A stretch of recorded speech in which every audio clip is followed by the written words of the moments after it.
오늘 우리에게 주시는 하나님의 말씀을 같이 읽겠습니다. 하나님의 말씀은 구약 성경 창세기 27장 1절에서 14절 그리고 28장 20절에서 22절까지 말씀입니다.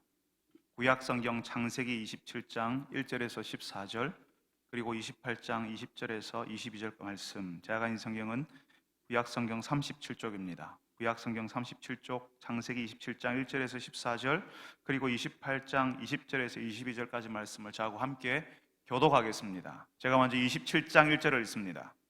이삭이 나이가 많아 눈이 어두워 잘 보지 못하더니 맏아들 에서를 불러 이르되 내 아들아 하매 그가 이르되 내가 여기 있나이다 하니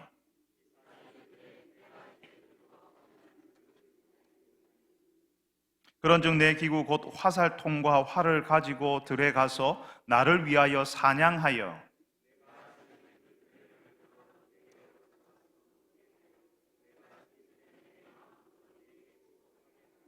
이삭이 그의 아들 에서에게 말할 때에 리브가가 들었더니 에서가 사냥하여 오려고 들로 나가매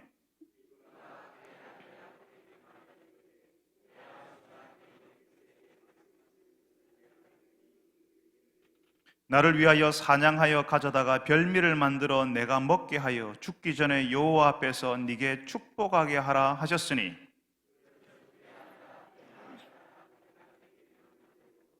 염소떼에 가서 거기서 좋은 염소 새끼 2마리를 내게로 가져오면 내가 그것으로 네 아버지를 위하여 그가 즐기시는 별미를 만들리니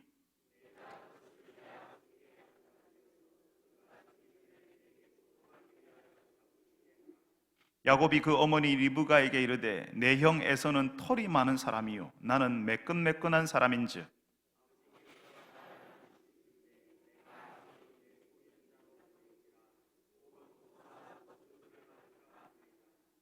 어머니가 그에게 이르되 내 아들아 너의 저주는 내게로 돌리리니 내 말만 따르고 가서 가져오라.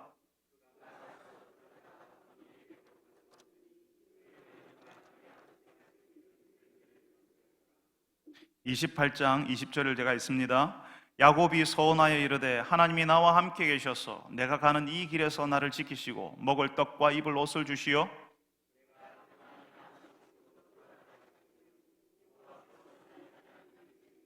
같이 읽습니다. 내가 기둥으로 세운 이 돌이 하나님의 집이 될 것이요 하나님께서 내게 주신 모든 것에서 10분의 1을 내가 반드시 하나님께 드리겠나이다 하였더라. 아멘. 여러분, 예전에는 가정에서 아이를 낳을 때 아들을 낳았으면 굉장히 좋아했습니다. 사실 아들을 많이 선호했습니다. 아들은 대를 잇는다라고 하는 생각이 강했던 것 같아요. 근데 지금은 아들을 낳으면 근심부터 하잖아요, 그죠? 아들보다는 딸을 더 선호하는 시대가 되었습니다. 아들 낳아봐야 결혼하면 며느리 남편 된다고 생각하지 않습니까? 그래서 딸을 낳으면 금메달이라고 하고 아들 낳으면 목메달이라고 이야기를 합니다. 아무래도 딸들이 부모를 섬기고 챙기는 일을 아들보다 더 낫게 하기 때문에 나온 이야기일 것 같습니다. 우리 집은 아들만 둘인데 어떻게 될지 모르겠습니다. 김상조 목사님도 아들만 둘인데 박경동 목사님도 아들만 둘인데 성호신 목사님도 이번에 아들이 둘이 됐는데 도대체 어쩌라고 이러는지 모르겠습니다. 여러분, 이삭에게도 아들만 둘이었어요. 하나는 에서였고 또 하나는 야곱이었습니다. 이 두 아들이 사실은 쌍둥이로 태어났어요. 일란성 쌍둥이인지 이란성 쌍둥이인지 확실치 않지만 쌍둥이로 태어났습니다. 근데 이 두 사람이 아주 다른 쌍둥이이지만 아주 다른 성품을 가지고 있었다고 합니다. 오늘 우리가 읽지 않았지만 창세기 25장 27절에는 에서가 익숙한 사냥꾼이어서 들사람이 되었다. 반면에 야곱은 조용한 사람이어서 장막에 주로 거주했다. 집에 주로 있었다라고 이야기합니다. 아마 에서는 굉장히 활달하고 자신감이 넘치는 성격이었을 것 같습니다. 야곱은 그와 반대로 차분하고 섬세하고 활동하는 것보다는 생각하는 것을 사색에 잠기는 것을 더 좋아하는 사람이었을 것 같아요. 아버지 이삭은 사냥꾼이 된 에서를 좋아했습니다. 그런데 어머니 리브가는 늘 집에 있는 야곱을 좋아했다고 합니다. 예전에는 사냥하고 막 성격이 활달하고 뭐 이런 것을 남성성을 드러내는 것으로 생각하지 않았습니까? 아무래도 아버지 이삭은 남자다운 에서에게 눈길이 갔을 것 같아요. 반면에 조용한 사람 야곱은 어머니 리브가와 좀 더 어울리는, 더 잘 어울리는 성품이었을 겁니다. 아무리 내 뱃속에서 나온 자식들이라 할지라도 그 중에 좀 더 편안한 자식들이 있는 거죠. 있을 수 있죠. 근데 이 이삭의 가정에는요, 그 일반적인 편안함, 그러니까 나하고 얘는 좀 잘 맞아, 얘는 나하고 좀 잘 맞는 성품이야, 이런 걸 넘어서서 편애라고 하는 것이 있었습니다. 여러분, 자녀를 키울 때 정말 피해야 할 것이, 정말 조심해야 하는 것이 이 편애라고 하는 것 아닙니까? 이 편애, 한 아이만 유독 더 사랑하는 것은 다른 아이를 덜 사랑하거나 미워하는 것이 될 수 있습니다. 부모의 입장에서는 그게 아니라고 할지라도 받아들이는 자녀는 부모의 미운 사랑으로 받아들입니다. 우리 아빠가, 우리 엄마가 나를 덜 사랑해, 나를 좋아하지 않아, 심지어는 나를 미워해 라고 생각하게 만드는 거예요. 그래서였는지 모르겠습니다. 에서는 오늘 우리가 읽은 말씀, 우리는 오늘 27장 1절부터 읽었는데요, 바로 27장 바로 앞에 26장 34절 35절에 보면 이 에서가 결혼을 하는데 헷 족속의 딸들과 결혼했다고 합니다. 자신보다 더 야곱을 챙기는, 동생을 챙기는 어머니 리브가 때문에 속상했는지 모르겠지만 결혼할 때 부모와 많은 상의를 하지 않았던 것처럼 보입니다. 에서가 결혼한 그 헷 족속 여인들 때문에 그 앞에 있는 26장 36절에는요, 이삭과 리브가의 마음에 근심이 되었다. 에서의 아내들 때문에, 에서와 결혼한 그 헷 족속 여인들 때문에 이삭과 리브가의 마음에 근심이 되었다라고 이야기하거든요. 이 마음에 근심이 되었다는 말을 다르게 번역하면 심령의 쓰라림이 되었다는 말입니다. 영적으로 아주 고통스러웠다는 것을 이야기하는 거예요. 아버지 이삭은 남자답고 활달한 성격이어서 사냥꾼이 된 이 에서를 좋아했지만 에서는 그 아버지가 기뻐하는 결혼을 하지 않았습니다. 보통 일반적인 부모들은 자신의 자녀들이 결혼할 때에 누구와 결혼하는지 관심 없는 그런 부모 없습니다. 누구와 결혼하는지 신경을 곤두세우고 관심을 가져요. 이삭과 리브가도 장남이었던 에서가 결혼할 때 관심을 가지고 신경을 쓰려고 했을 겁니다. 그런데 에서와 결혼한 여인들이 이삭과 리브가에게 근심이 되고 영적인 고통이 되었다고 한 것을 보면 아마 에서는 부모와 별 상의 없이 그냥 자기 눈에 좋은 대로, 그냥 자기가 하고 싶은 대로 그렇게 결혼을 했던 것 같습니다. 여러분, 우리는 이삭이 결혼할 때에, 지금 이 에서와 야곱의 아버지 이 이삭이 결혼할 때에 이 이삭의 아버지 아브라함이 어떻게 했는지를 기억하고 있습니다. 가나안 여인이 아니라 자신의 고향에서 며느리를 얻기 위해서 자신이 가장 신뢰하는 종을 보내었다는 사실을 우리가 이전에 들었습니다. 그리고 거기서 리브가를 찾아서 데리고 왔습니다. 아브라함이 고향과 친척과 아버지의 집을 떠나서 하나님을 따르는 믿음의 길을 시작한 것처럼, 그 먼 길을 시작한 것처럼, 그 믿음의 여정을 시작한 것처럼 그렇게 믿음의 길을 가겠다고 하는 여성을 이삭의 아내로 맞아들이겠다는 거죠. 그런데 에서는, 그 이삭의 아들 에서는 그냥 이 지역에 있는 헷 족속 여인과 결혼해 버린 겁니다. 거기까지는 어떻게 견딜 수 있어요? 자식들을 이기는 부모는 없지 않습니까? 그렇지만 그렇게 결혼하고 나니까요, 에서의 며느리들이 이삭과 리브가의 심령에 쓰라림이 되었다, 영적으로 아주 힘들었다라고 이야기하는 겁니다. 여러분, 우리가 다 알고 있지 않습니까? 결혼할 사람을 선택할 때에 우리가 보는 것이 있어요. 뭔가 맞아야 하고 뭔가 통하는 것이 있어야 되는 거예요. 사람들이 결혼 배우자를 선택할 때에 그냥 아무렇게나 선택하지 않습니다. 나름 신중하게 통하는 것이 있는가, 나하고 잘 맞는 것이 있는가를 보는 거예요. 그런데 하나님을 믿고 예수 신앙을 가진 사람들은 그 통한다고 하는 것이, 영적으로 통하는 것이 있어야 하는 겁니다. 결혼해서 가족이 되었는데 맨날 식사하셨어요? 안녕히 주무세요? 뭐 이런 말만 하고 살 수는 없잖아요. 우리가 나누는 영적인 언어가 있는 거예요. 우리가 통하는 영적인 마음이 있어요. 그게 같지 않으면 너무 답답하고 힘들어지는 거죠.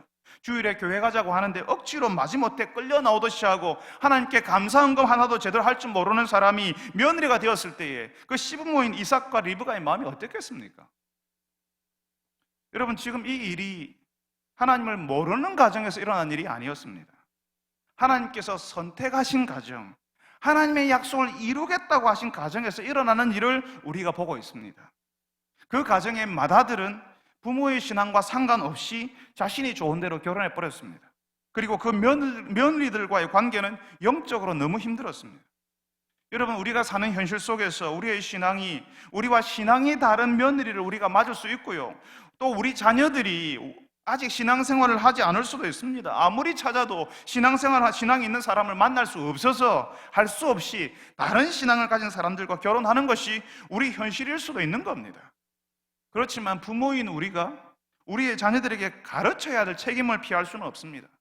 평소에 꾸준히 우리의 자녀들에게 어떤 결혼을 하나님 앞에서 해야 하는지, 어떤 가정을 이루어야 하는지 가르쳐 주지 않으면 우리의 자녀들은 하나님 없는 사람의 눈으로 판단할 것이고 이 세상의 가치대로 결혼을 한다는 겁니다.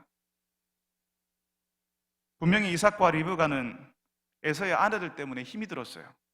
그런데 그렇게 된 이유가요, 이삭과 리브가가 아버지 아브라함에게서 배운 대로 하지 않았기 때문입니다.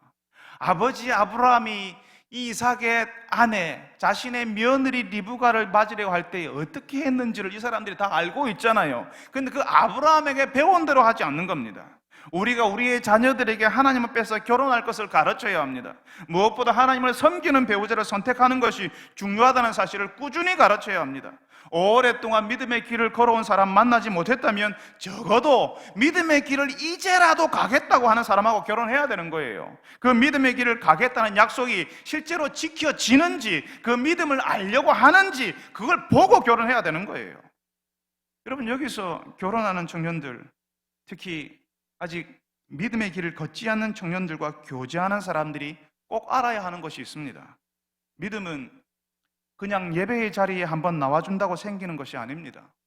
알려고 해야 되고, 그 믿음의 사람들이 모인 공동체 속으로, 사람들 속으로 들어와야 하는 겁니다. 우리 교회 청년들에게 제가 그렇게 이야기합니다. 교제하는 사람이 있으면 청년회 데리고 가라고요.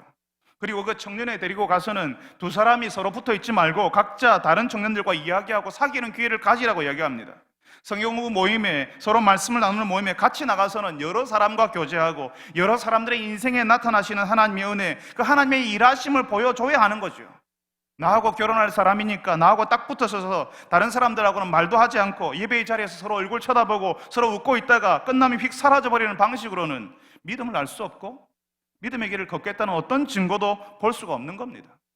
먼저 믿은 사람이 잘해야 되는 겁니다. 아직 신앙생활을 해보지 않은 사람과 교제하고 있다면 먼저 믿은 여러분이, 청년 여러분들이 믿음의 첫인상인 거예요. 여러분을 보고 믿음의 길을 제대로 갈 것인가 판단하고 그 믿음의 길을 시작해 보겠다고 마음 먹는 거예요. 그런데 문제는요, 그 믿는 청년들이 먼저 무너지는 거예요. 나하고 결혼할 사람이 믿음의 길을 걸을 수 있도록 안내하는 것이 아니라 믿는 그 청년이 먼저 그 믿음을 포기해버리는 거예요. 여러분, 우리의 현실이, 우리의 상황이 신앙생활을 오래 잘해왔던 사람들과 결혼할 수 없는 형편이라는 것은 확실합니다. 그렇지만 그 결혼을 대하는 태도, 그 결혼을 준비하는 청년들 그리고 그 부모님들의 자세에 대해서 하나님이 아시는 겁니다. 어떤 태도로, 어떤 자세로 결혼을 하는지 하나님이 아시는 거예요. 이삭의 맏아들 에서는 자신의 장자권을요, 배고프다고 자신의 동생 야곱에게 팥죽 한 그릇 받고 팔아버렸던 적이 있었습니다. 하나님의 복이 장자를 중심으로 흘러간다는 사실이, 그 하나님의 복이 자신에게 현실이 된다는 것이 이 에서에게는요 안 중요했던 거예요. 장자의 명분이 뭐가 그렇게 중요하냐고, 지금 배고픈데 팥죽 한 그릇이 더 현실적이지 하고 동생에게요, 그래 너 가져라 이렇게 했어요. 그러니까 그 에서의 태도, 하나님을 섬기는 그 자세가 이미 틀어져 있었던 겁니다. 그리고 그 태도, 그 자세에서 에서의 결혼이 나오는 거예요. 하나님을 섬기는 그 자세, 그 태도가 어떤가에 따라서 우리의 결혼이 어떤 결혼이 될지 결정이 되는 거라고요. 여러분, 우리의 현실이 같은 신앙의 사람들과 결혼할 수 없으면 적어도 이제라도 그 믿음의 길을 가겠다고 하는 사람하고 결혼해야죠. 그 하나님을 섬기는 자세, 태도가 먼저 무너져 있으면 안 되죠.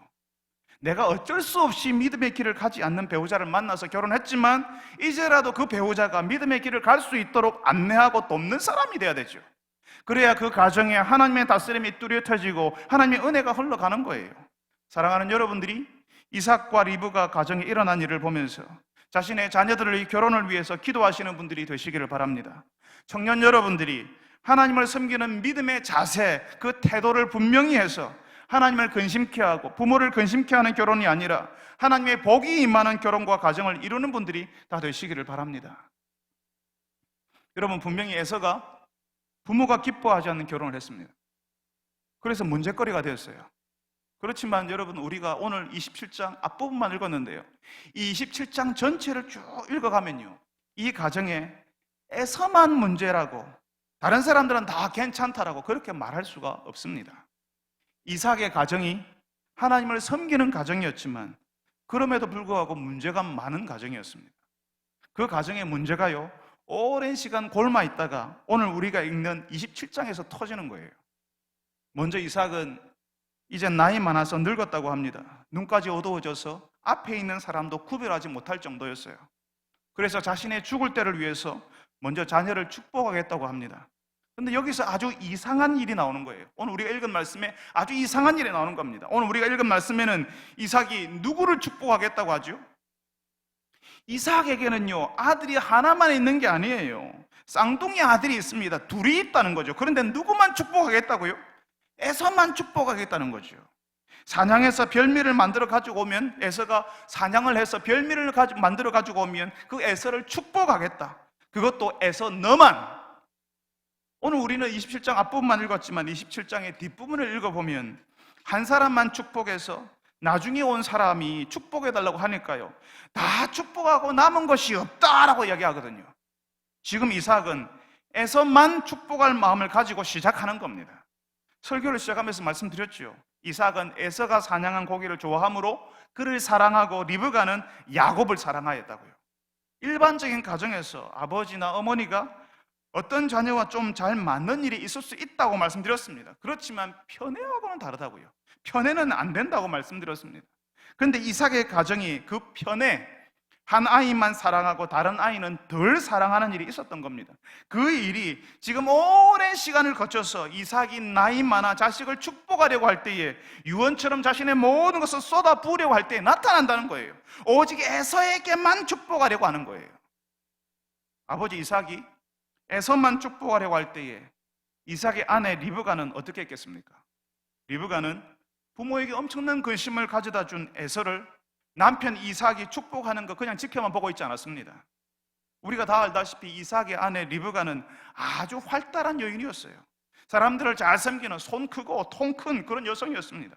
아브라함의 종이 이삭의 아내를 찾으러 왔을 때 그 종에게 물을 대접하기를 먼저 하고요, 낙타에게도 내가 막 말도 안 했는데, 부탁도 안 했는데 그 낙타도 내가 물 다 떠먹일게 하면서 우물 다 퍼가지고 다 떠가지고 먹이는 엄청난 일을 하는 그런 여인이었습니다. 대장부 기질이 있는, 리더십이 있는, 섬기는 데 특화된 그런 여성이었죠. 리브가는 사람들을 섬길 줄 알고 사람들의 마음을 움직일 줄 아는 지배력이 있는 여성이었어요. 그렇지만 여기서는 남편을 속이고, 남편 이삭을 속이고 그 가정을 자신이 실제로 지배하려고 합니다. 에서를 축복하려고 하는 남편 이삭을 속여서 그 축복을 막아요. 그리고 대신 자신이 총애하는 아들 야곱을 들여보내서 아버지 이삭의 축복을 받게 하는 겁니다. 아주 치밀하게 준비해서 아들 야곱에게 이야기하죠. 좋은 염소 새끼 2마리 가져오면 내가 별미를 만들어 줄 테니까 너는 아버지에게 가지고 가서 축복을 받으라고 이야기합니다.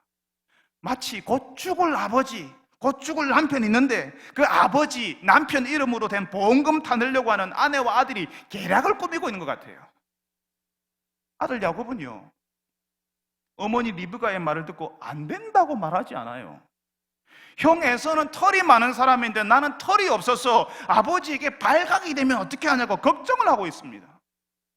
그리고는 끝내 이 두 사람은 자신의 남편, 자신의 아버지를 속이고 그 축복을 받아냅니다. 사랑하는 성도 여러분, 우리가 오늘 읽고 있는 이 말씀에 나오는 가정은 믿음의 조상 아브라함의 아들 가정입니다. 믿음의 2세대라고 볼 수가 있습니다. 그렇지만 이 가정의 큰아들 에서는 신앙과 상관없는 결혼을 하고 그 부모들은 자녀를 편애하고 있었어요. 오랜 시간 그렇게 했어요. 그래서 야곱이 아버지를 속일 때에도요, 혹시 발각이 될까 걱정을 하지 아버지를 속인다는 그 사실 자체를 주저하거나 두려워하지 않습니다. 자신에게 그렇게 대한 아버지에게 그렇게 갚아주는 거죠. 대신 자신의 편인 어머니가 시키는 대로 하는 거예요. 둘째 아들은 아버지를 속이고 아내 리브가도 남편을 속이고 그 장남 에서를 속여요. 그리고 장남 에서는 자신의 축복을 동생이 가로채 가서 속여서 빼앗아갔다는 사실을 알고는 아버지 돌아가시면 자신의 동생 야곱을 죽여버리겠다고 결심을 하는 겁니다. 여러분, 지금 우리가 신문 사회면에나 나오는 어떤 결손 가정의 이야기를 읽고 있는 겁니까? 이런 이야기들은요, 스포츠 신문이나 아주 선정적인 내용을 다루는 신문에 나오는 내용이에요. 어머니와 딸이 돈 때문에 싸워서 다시는 안 본다더라. 보험금을 받아내기 위해서 아버지를 속였다더라. 그래서 그걸 한 장남이 동생을 죽이려고 했다더라. 이런 이야기를 하나님의 거룩한 책 성경에서 읽게 될 줄 어떻게 알았겠습니까? 여러분, 우리가 읽는 성경이요, 거룩한 이야기, 뭔가 성스럽고 우리가 범접할 수 없는, 우리가 읽기만 해도 우리가 저절로 거룩해질 것 같은 그런 이야기들만 있는 게 아닙니다. 성전적인 스포츠 신문에 가족끼리 진흙탕 싸움 같은 것을 하는 그런 이야기들이 성경에 얼마나 많은지 모릅니다. 사람들이 그 적나라한 죄의 이야기, 처음에는 순수했고 하나님께 집중했지만 그 순수함을 잃어가고 그 집중력을 사라져버리는 사람들의 이야기가 성경에 엄청나게 많이 나옵니다. 그러니까 이 말씀이 우리 현실과 상관없는 말씀이 아니라 우리 현실에서 일어나는 그 죄의 이야기를 다루고 우리가 만나는 그 악함과 추함과 수치스러운 일을 통해서 하나님의 그 거룩한 일이 어떻게 이루어지는지를 보여주시는 거예요. 우리가 상관없는 저 먼 나라의 일이 아니라 바로 우리 현실 가운데서 우리 가정에서 일어나는 나의 이야기, 나의 악함에 관한 이야기라는 거죠. 여러분, 우리가 혼란스러운 게 바로 이 시점이에요. 우리는 아브라함이 자신의 아들 이삭을 하나님께 번제로 드리려고 할 때 순종하던 그 이삭의 모습을 기억하고 있거든요. 아내가 될 리브가가 저 멀리서 올 때 묵상하던 그 이삭을 떠올려요. 그래서 나도 이삭처럼 순종해야 되지, 나도 이삭처럼 묵상하는 사람이 되어야 되지라고 했어요. 그런데 이번에 읽은 말씀에서는 한 아들에게만 의지하고 사랑을 주는 이삭, 그 아들의 결혼에 대해서 어떤 선한 영향력도 행하지 못하는 무능한 아버지 이삭을 만납니다.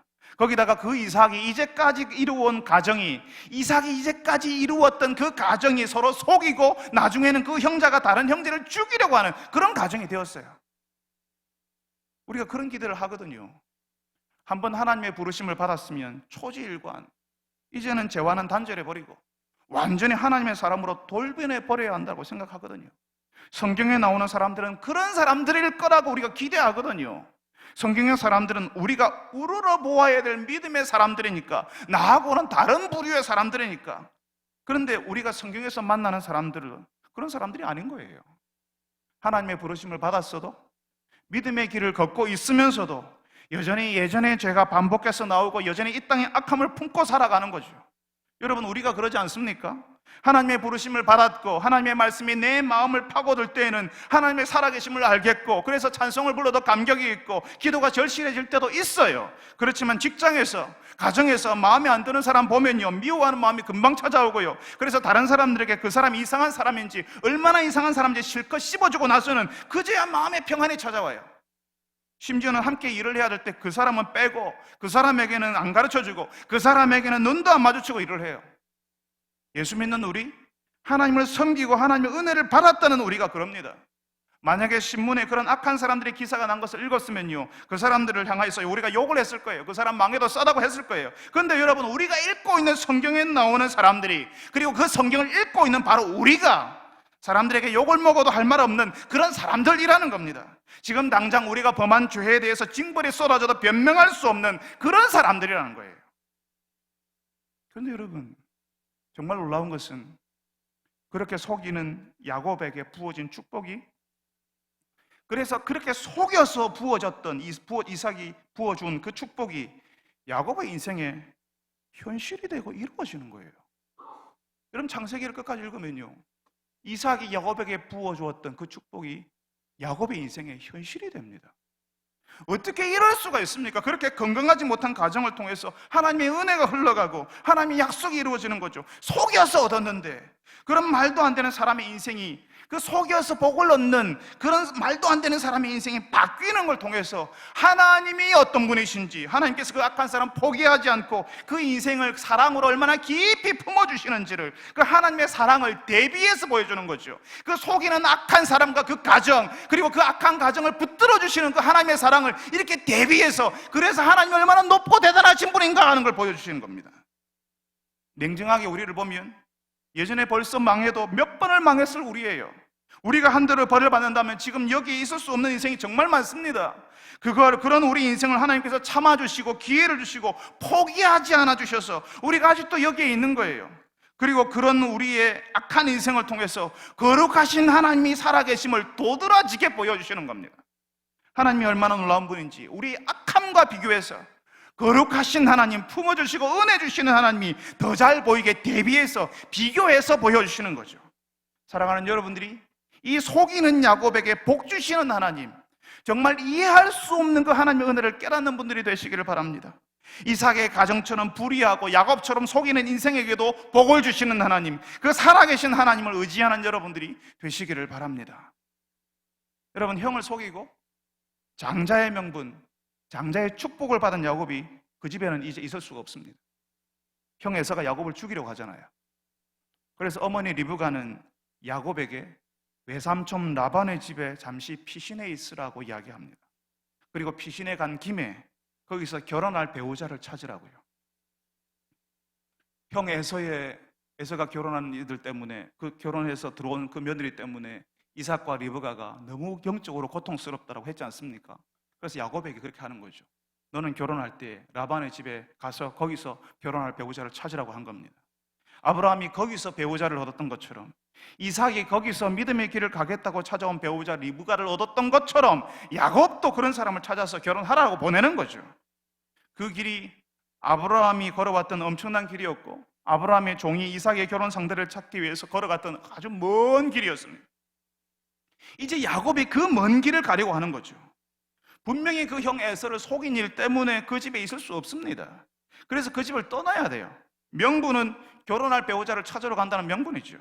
그렇지만 이제 야곱은 지금까지 익숙했던 환경, 조용한 사람이어서 늘 장막에 거주했던 그 형편을 떠나서 전혀 다른 환경 속으로 들어가려고 합니다.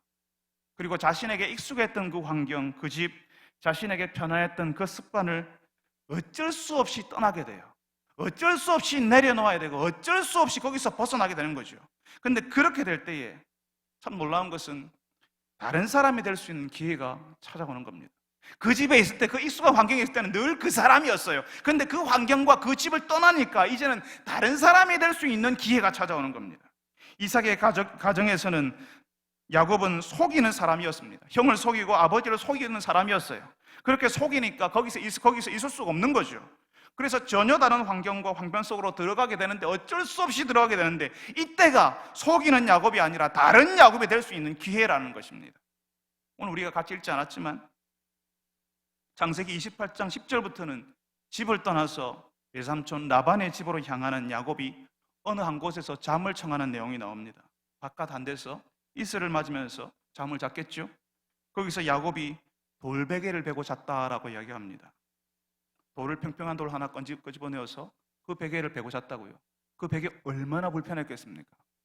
여러분, 돌로 베개를 만들어서 자보신 분 계십니까?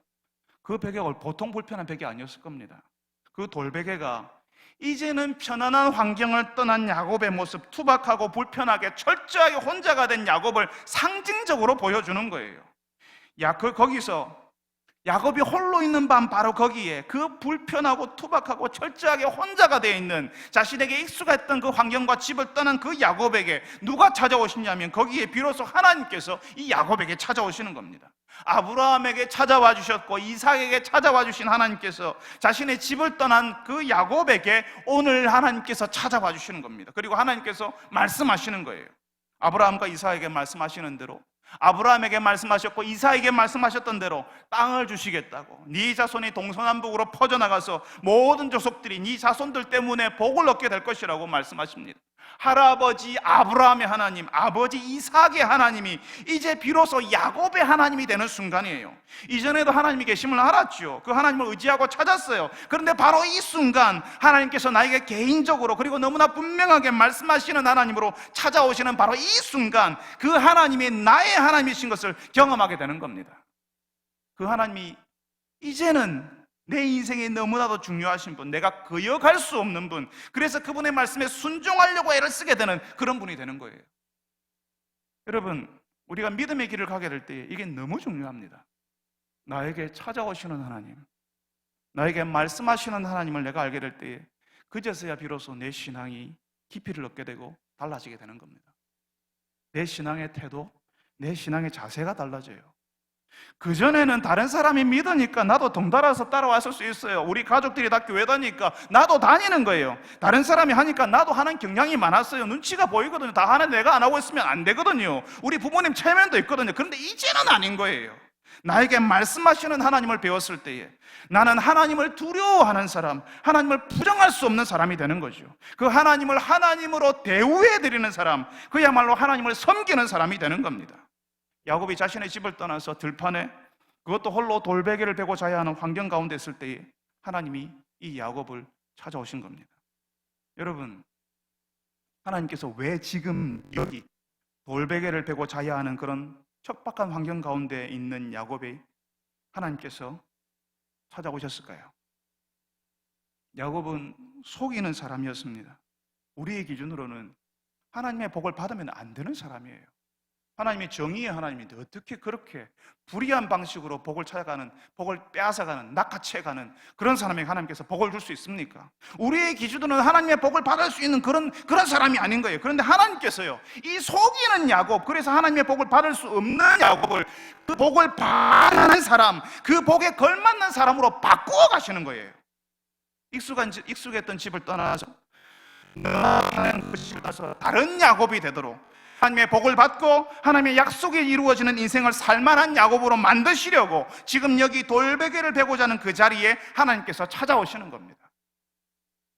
여러분, 학교 다니실 때 미술 시간 혹시 해보셨나요? 저도 중학교 시절에 미술 수업 받으면서 조각 작품 만들어 본 적이 있습니다. 지금도 기억에 남는 것은 빨래비누 가지고요, 요즘 뭐 하는지 모르겠는데 제가 중학교 다닐 때는 빨래비누 가지고 사람의 상반신을 조각하는 시간이 있었어요. 그때 조각칼 가지고 비누를 만지는데요, 혹시라도 잘못해서 제대로 된 작품을 못 만들까 봐 아주 조심스럽게 그 끝머리도 조금씩 깎아나가고 있었어요. 근데 그때 저희들을 지도하시는 그 미술 선생님이 미술계에서 아주 유명한 원로 미술인이셨습니다. 그 선생님이 지나가다가 제 걸 보셨어요. 그리고는 이리 줘봐 하고 나서는 제 걸 막 만지시기 시작하는데요, 조각칼로요, 얼마나 무식하게 그 비늘을 파버리고 잘라버리는지요. 제가 하마터면 비명을 지를 뻔했습니다. 그냥 뭉텅뭉텅이로 다 잘라버리는 거예요. 저는 조심스러워서 조금씩 깎고 있는데 뭉텅이로 툭툭 잘라버리고 확 파버리고 그냥 몇 번 손으로 슥싹슥싹 하는 겁니다. 근데 이게 신기한 게 뭐냐면 제 힘으로 절대로 못 만드는 작품이 턱 하고 나와 있는 거예요. 여러분, 어떤 분야의 최고 권위자를 장인이라고 부릅니다. 그런 분들은 우리가 만지는 것과는 전혀 다른 결과물을 만들어내지요. 우리가 주무르면 조잡한 것이 나오지만 최고의 장인이 만지고 주무르면 작품이 되어서 나옵니다. 하나님께서 우리 인생을 주무르시면, 우리 인생을 만지고 주무르시면 우리 인생이 하나님의 작품이 됩니다. 근데 하나님께서 주무르고 만지시는 것이요, 우리가 볼 때는요, 이해가 되지 않는 희한한 방식이라는 거예요. 마치 제가 어릴 적에 미술 선생님이 제가 그렇게 애지중지하면서 조심스럽게 다루고 있던 것을 딱 잡아가지고 그냥 뭉텅이로 잘라버리고 파버리고 깎아버려서 작품을 만들듯이 우리가 할 수 없는 방식으로 작품을 만들어 가십니다. 여러분, 하나님이 두드리시면 우리 인생이 망가지는 것이 아니라 우리가 작품이 되는 거예요. 잘라버리고 파버리고 깎아버리는 걸 보면서요, 내 인생이 찌그러지고 흠집이 생긴다고 느꼈지만 그게 아니라 내 인생이 모나고 흉한 것이 잘려져 나가고 내 부족한 것이 패여져 나가는 거예요. 그 시간이 참 고달프고 오랜 시간이 될지 모르지만 하나님의 작품이 되어가는 과정이라는 것입니다. 하나님께서 속이는 인생, 하나님의 복에 걸맞지 않는 야곱을 하나님의 작품으로 만들어 가시려고 합니다. 그래서 돌베개를 베고 자는 형편의 야곱에게 찾아와서 이제 하나님이 말씀하시는 거예요. 사랑하는 여러분, 하나님께서 우리 인생에 찾아오시고 하나님의 말씀이 내게 들리는 순간이 있습니다. 그제서야 비로소 내 신앙이 질이 달라지고 하나님을 부인할 수 없고 거절할 수 없게 찾아오시는 때가 있습니다. 하나님의 복을 받을 만하지 않는 인생을 살았던 나를 바꾸고 싶으셔서 하나님의 복에 걸맞는 사람으로 만들고 싶으셔서 필요하다면 우리의 인생의 경로를 확 바꾸시더라도, 돌베개를 베고자 하는 처량한 신세가 되게 해서라도 우리에게 찾아오시고 우리 인생을 바꾸시는 거예요. 우리를 하나님의 작품 되게 하시려고 비누 조각 뭉텅이로 잘라버리듯이 우리 인생의 불필요한 조각들을 끊어내시고 집중하지 못했던 것들을 다 잘라내시고 하나님의 사람으로 만들어 가시는 겁니다. 지금 돌베개를 베고 자는 것 같은 형편 속에 계신 여러분, 그 속에서 말씀으로 찾아오시는 하나님을 배울 수 있기를 바랍니다. 여러분에게 찾아오시는, 여러분에게 말씀하시는 그 하나님을 여러분들이 배울 수 있기를 바랍니다. 하나님께서 우리에게 찾아오신다는 것이 은혜입니다. 내가 하나님의 말씀을 들을 수 있다는 것이 은혜입니다. 다른 사람들의 교회는 들리지 않는 하나님의 말씀, 내가 홀로 있을 때 찾아오시는 그 하나님의 음성을 여러분도 들을 수 있기를 바랍니다. 우리 인생의 조각들을 끊어내어서라도 우리를 하나님의 작품으로 만들어 가시려는 그 하나님의 섭리, 그 하나님의 은혜를 경험하시는 여러분들이 다 되시기를 바랍니다. 우리 같이 한번 기도합시다. 여러분, 참 놀랍게도 우리는 아브라함과 이삭과 야곱의 인생, 그 신앙의 3대를 우리가 지금 계속 들여다보고 있습니다. 그 신앙의 3대를 들여다보는데 거기서 결혼이, 믿음의 가정을 이루는 것이, 믿음으로 결혼하는 것이 얼마나 중요한지를 반복적으로 하나님께서 우리에게 보여주십니다. 여러분, 우리가 중요한 인생의 기도의 제목들이 있는데요, 우리의 청년들이 결혼하는 것, 우리의 자녀들이 결혼하는 것이 우리 인생 전체를 좌우하는, 우리의 다음 세대까지 좌우하는 중요한 기도의 제목입니다. 여러분, 우리 청년들을 위해서 기도해 주십시오. 우리 청년들이 믿음의 결혼을 할 수 있도록, 우리의 자녀들이 믿음의 결혼을 하고 믿음의 가정을 이룰 수 있도록 기도해 주십시오. 믿음의 길을 함께 걸어가는 것이 얼마나 중요한지를 알고 하나님을 향한 태도, 하나님을 향한 그 자세를 흐트러뜨리지 않는 그런 청년들이 되게 해달라고. 우리의 현실이 함께 신앙생활을 같이 할 수 없는 그런 배우자를 만날 수 있어요. 그렇지만 그 속에서 내가, 신앙을 가진 내가 하나님을 향한 태도와 자세를 흐트러뜨리지 말아야 되는 거예요. 우리의 자녀들이, 우리의 청년들이 하나님을 섬기는 그 자세, 그 태도를 흐트러뜨리지 않는 그 믿음을 지키는 청년들이 되게 해달라고 우리 같이 한번 기도합시다. 우리 가정의 약함, 우리 인생의 불의함에도 불구하고 우리를 참아주시고 우리에게 복 주시겠다고 하시는 그 하나님의 은혜를 내가 보게 하여 주옵소서. 그 은혜에 내가 감사하게 하여 주옵소서라고 우리 같이 한번 기도합시다. 우리의 불의함에도 불구하고 우리를 하나님의 복에 걸맞는 인생으로 바꾸어 가시는 하나님의 그 섭리, 그 하나님의 은혜를 신뢰하고 기대할 수 있게 하여 주옵소서라고 우리 다 같이 한번 한 목소리로 기도하겠습니다. 거룩하신 하나님 아버지, 감사합니다. 아버지 하나님, 오늘도 주님, 저희들이 이삭의 가정에 일어나는 이 일을 보면서 하나님이 어떤 분이신지, 하나님께서 얼마나 놀라운 분이신지, 하나님께서 우리에게 어떤 은혜를 주시며 어떤 사랑을 주시는 분인지를 우리가 다시 한번 압니다.